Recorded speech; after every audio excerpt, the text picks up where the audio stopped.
Ukraine's previous president, Petro Poroshenko, has admitted that the 2015 Minsk peace agreements drawn up at the end of hostilities to end the hostilities in the Donbass meant nothing to Kiev. He says that they were only signed to give the government more time to strengthen militarily.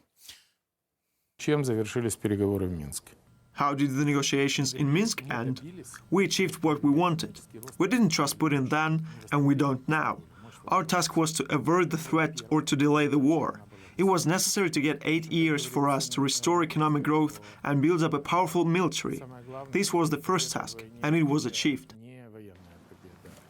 The Minsk agreements were brokered by Russia, France, and Germany to end the civil war in the Donbass in the wake of the Kiev coup of 2014. Now, the Donbass regions of Donetsk and Lugansk refused to recognize Ukraine's new government, instead naming their own leaders. Kiev responded by sending in its military, which sparked a civil war which left tens of thousands dead.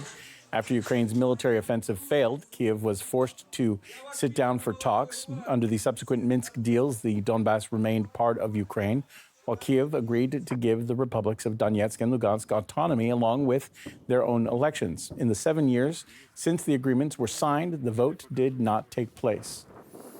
Now, when Vladimir Zelensky replaced Poroshenko as president in 2019, he promised a boost to the peace process. However, those efforts also stalled. Kiev's failure to implement the Minsk roadmap and the continued shelling of Donetsk and Lugansk were among the primary reasons for Russia to launch its military operation in February. Ken Stone from the Hamilton Coalition to Stop the War told us that Ukraine's previous president bears full responsibility for the ongoing military conflict.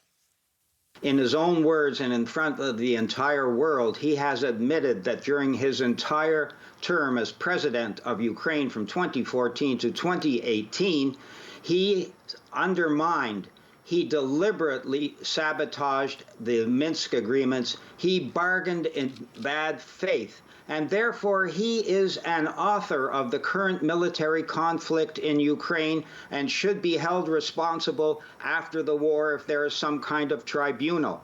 As for the countries which guaranteed implementation of the Minsk agreements, including France and Germany and the OSCE, these countries, they bear responsibility. They were either fools or accomplices of Poroshenko because for 8 years they did nothing to stop the horrendous loss of life in Donetsk and the turning of 1 million people into refugees. So they too are to blame. Clearly, there was a war being plotted against the people of the Donetsk and Luhansk republics. And when they tell us how much they care about the people of Ukraine, it's not true. It's not true. It wasn't true in Yugoslavia. It wasn't true in Afghanistan. It wasn't true in Libya. It wasn't true in Iraq. These countries are just pawns in a great global game of the U.S. empire.